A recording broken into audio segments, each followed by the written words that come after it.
وشاركت بهذا الطبق ديال الطبخ العريق، الوصفه ديال الدجاج بالبصله والزبيب والقرعه المعسله مالح حلو. نتمنى يجمع ينال الاعجاب ديال اللي شاف وذوقوا وعطونا الكلمه ديالهم.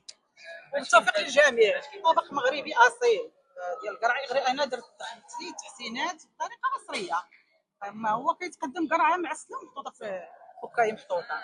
المهم درت توش ديالي. السلام عليكم، معكم فرح الشتاوي من مدينة اسبي. اليوم هذه أول مشاركة لي في هذا المهرجان، وكنشكر نادية الشيف نادية العبدية أنها وراتنا فين نمشيو فين نجيو يعني.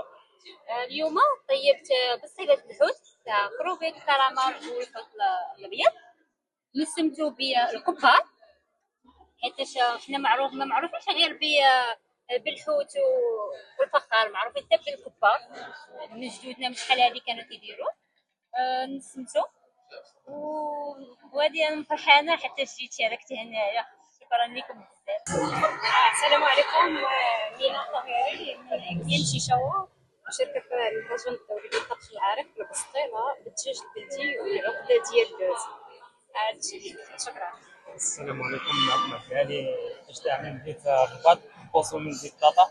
جيت اليوم ان شاء الله لمدينة كاسبي الطبق ديالي اللي معروف على الصعيد الوطني، اللحم البرقوق والمشماش. جيت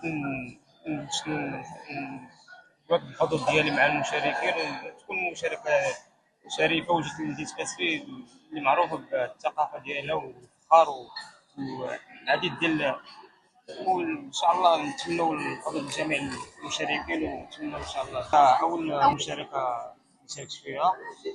تنشكر الشيف زينب اللي عرفتني على هذه المشاركه، واللي خلات لي الطريق باش نتقدم، باش نتعرف على الناس اللي واصلين وغادي اول مره غادي نشوفهم قدامي. اللي كنت كنشوفهم مرات في التلفازه، يعني شرف لي كبير بزاف اللي في هذا الحضور ديالي. شكرا لكم. السلام عليكم، معكم سعد المؤمن من مدينة الجديدة.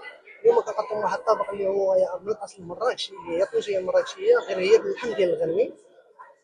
بالنسبة للمشاركة ديالي، هذه أول مشاركة ديالي هنايا في أسفي في المهرجان الدولي للطبخ العريق.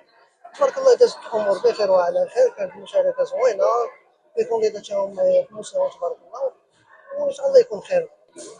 هذا الطبق مراكشي كيميزو أنه كيما كتكون شي لمه ولا شي نزاهه ولا شي مجتمع بحال هذا، كتكون ديما الطنجيه موجوده. داكشي علاش درنا طنجيه ان شاء الله، حيت مجموعين مع الحباب اليوم وغادي نوصلوا معاهم ان شاء الله. ما تنساش تشارك في القناة وتفعل الجرس باش يوصلك كل جديد من جريدة المساء نيوز.